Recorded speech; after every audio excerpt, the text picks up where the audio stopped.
এটা ছিল 8 এপ্রিল, যেদিন আমরা কক্সবাজার রওনা দিই। আসলে ব্যস্ততার কারণে আমি লং ভিডিও দিতেই পারছিলাম না, তো অনেক দেরি হয়ে গিয়েছে। কোথাও ঘুরতে গেলে আমি নতুন, তো এত ম্যানেজ করতে পারি না, কিছুই দিতে পারি না, রিলসও দিতে পারি নাই। যাই হোক, তো ট্রেনে ফার্স্ট টাইম আমরা জার্নি করলাম কক্সবাজারে। ভালোই ছিল জার্নি, একটু লং ছিল জার্নিটা, অনেকদিন করা হয় না এরকম লং জার্নি। তো সকালে উঠে মেয়ে যখন ডাকলো যে মা দেখো আকাশটা কি সুন্দর, তখন ক্লান্তিগুলো সব মুছে গিয়েছিল।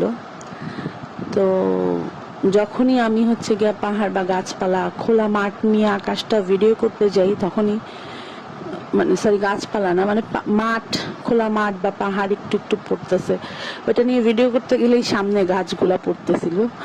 আর তখন আমি আবার কয়েকবার ক্যামেরা নিচে নামায় ফেলছি যে আর ভিডিওই করবো না। তো এইটা নিয়ে আমরা মা-মেয়ে খুব হাসাহাসি করতেছিলাম।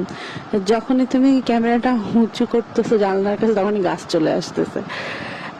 হাস্যকর ছিল ব্যাপারটা। যাই হোক, আকাশটা দেখে, এটা ভোর 5:30টার দিক ছিল, এত ভালো লাগছে বলার মতো না। আমরা রাত 11:30টায় রওনা দিয়েছিলাম, আর পৌঁছাইছিলাম আমরা 7:30টার মধ্যে। তো খুবই ভালো লাগতেছিল, আর মনে হচ্ছিল কখন নেমে আমরা বিচে যাব। এমন দৃশ্য দেখার পরে কার না ভালো লাগে। এই লং জার্নিতে আকাশ দেখতেছি, পাহাড়, ছোট ছোট নদীর মতন ভালোই লাগছিল, এনজয় করছি আমরা খুব। আর আমার মেয়ে অনেক অনেক বেশি এনজয় করছে। তো গিয়ে আমরা ভাবছিলাম নেমে কেমন লাগবে, ঘুম আসবে কিনা, টায়ার্ড হয়ে যাব কিনা। পরে দেখলাম যে না, নামার পরে এরকম কিছুই লাগেনি। আর একটু অপেক্ষা করতেছিলাম, কারণ এত ভিড় ছিল। তো আমরা ভাবছিলাম যে, আর বগিগুলো আমাদের আলাদা আলাদা পড়ছিল, সবাই সিট উল্টাপাল্টা পড়ছিল, এই কারণে আমরা ওয়েট করতেছিলাম যে সবাই একসাথে হব, তারপরে ভিড়টা কমলে বের হব।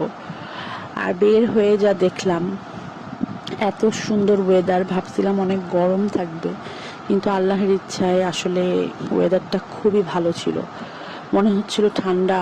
এই যে দেখেন আকাশে মেঘ, তখন বাজে 8টার মতন। তো খুবই সুন্দর ওয়েদার ছিল, আমাদের একটুও গরম লাগেনি, খুবই ভালো লাগতেছিল। তো এখান থেকে বের হয়ে একটু ইজি বাইকের ভাড়া নিয়ে অনেকক্ষণ চেষ্টা করছিলাম কমানো যায় কিনা, কিন্তু ওনারা যা বলছে সেভাবেই যেতে হয়েছে আমাদের।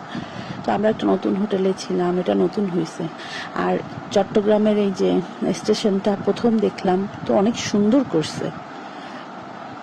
আর আমরা ইজি বাইক নিয়ে, 2টা ইজি বাইক নিলাম, কারণ হবে না ব্যাগ ট্যাগ দিয়ে। এই যেমন যা আবার আমাকে বাইরে দিচ্ছে।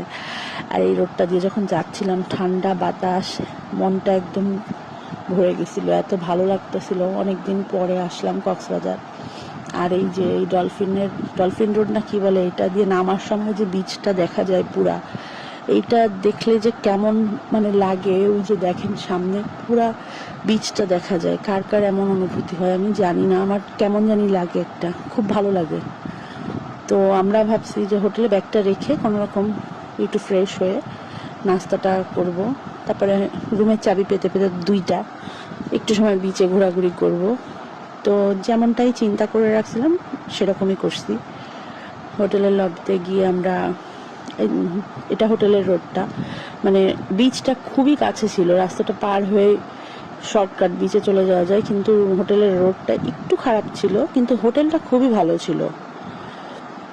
তো আমরা যেরকম কথা সেরকম ব্যাগ ট্যাগ রেখে ফ্রেশ হয়ে বের হয়ে পড়ছিলাম। নাস্তা খেয়ে বিচে চলে গেলাম, এবং ওনারা আবার ওয়েলকাম ড্রিঙ্কসও দিল, ফ্রেশ পাপায়া জুস, ভালো ছিল। এই যে বের হয়ে পড়লাম সব। তো বাচ্চারা বললো একটু বিচে যাব বলে, গিয়ে তো 4টা বাচ্চাই ভিজলো, আমার সহ, আমাকে নিয়েই ভিজছে। তো ওদেরকে দেখা লাগছে আমার, আর আমার 2 যা বসেই ছিল, কারণ ওরা অনেক ক্লান্তও ছিল, আমিও ছিলাম, কিন্তু ওদের এনজয় দেখে আমিও